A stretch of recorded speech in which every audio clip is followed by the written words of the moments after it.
Hello, statistics students. Welcome to another video on modeling linear trends. Example 9. Teacher pay and expenditure per student. The scatter plot shows the average teacher pay and the per pupil expenditure for each of the 50 states and the District of Columbia. The regression equation is also shown that the predicted average per pupil expenditure is equal to negative 5,922 plus 0.327 times the average teacher pay. A, from the scatter plot, is the correlation between the average teacher pay and per pupil expenditure positive, negative, or near zero? We look at our regression equation graphed on there in red, and we see that it is tending upward.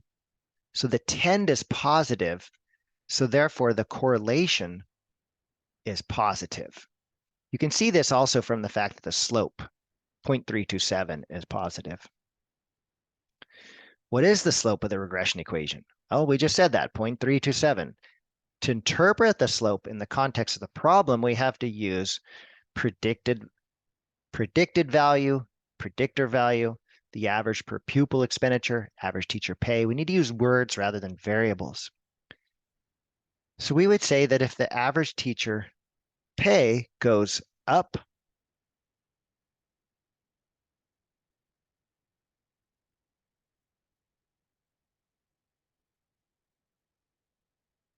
by 1, the average per pupil expenditure goes up by 0.327. However, let's not go so small and say if the average teacher pay increases by 1,000, then the average per pupil expenditure increases by $327. Because for an average teacher pay to increase by $1, that's probably not going to see that. You're going to see things increasing by thousands of dollars when it comes to salaried employees. C, what is the y-intercept of the regression equation? Well, we can see that at negative $5,922. Interpret the y-intercept or explain why it would be inappropriate to do so for this problem. Well, the negative $5,922 kind of leads us into seeing that it's not going to be useful. But if we say it in the context, it's saying that if the predictor value average teacher pay is 0, then the average per pupil expenditure is negative 5,992. This doesn't make sense for many reasons, and one of them is if the average teacher pay is 0, well, they're not working. They're probably not going to stay at that job. It just really wouldn't exist. So we're going too far out of the range of data, 40,000 to 80,000. So we're using extrapolation here, and so that doesn't make any sense this time. Letter D, use the regression equation to estimate the pure pupil expenditure for a state with an average teacher pay of 60,000.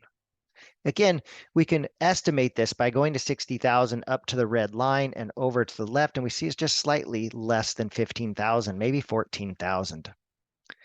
But let's use the regression equation to do that.